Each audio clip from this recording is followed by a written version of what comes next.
Hello, and welcome to today's episode. Today, we're delving into a topic that has sparked conversations, debates, and in some instances, disagreements: should the UK rejoin the European Union or the EU?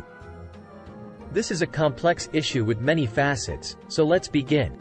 To understand the context of this discussion, we must first rewind to 2016, when the UK held a referendum to decide whether to stay in or leave the EU.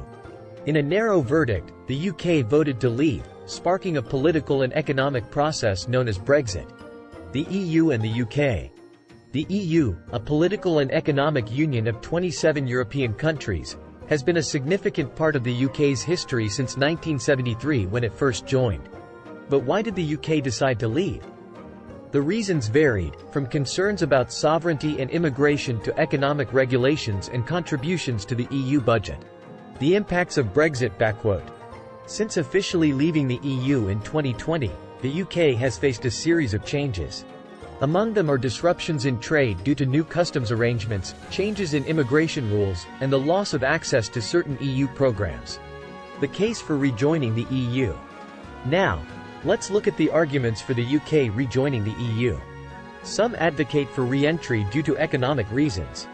They argue that the costs of Brexit have outweighed the benefits and believe that rejoining the EU could help restore economic stability. The case against rejoining the EU.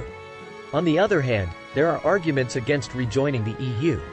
Some believe that despite the challenges, Brexit has provided the UK with more autonomy and the capacity to forge its own trade agreements. The feasibility of rejoining.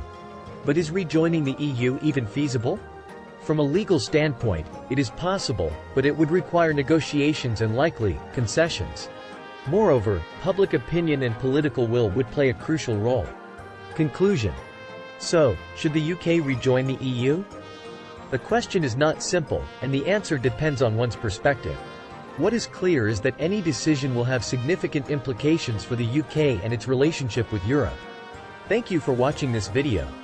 If you found it informative, please give it a thumbs up and subscribe to our channel for more in-depth analysis on important economic topics.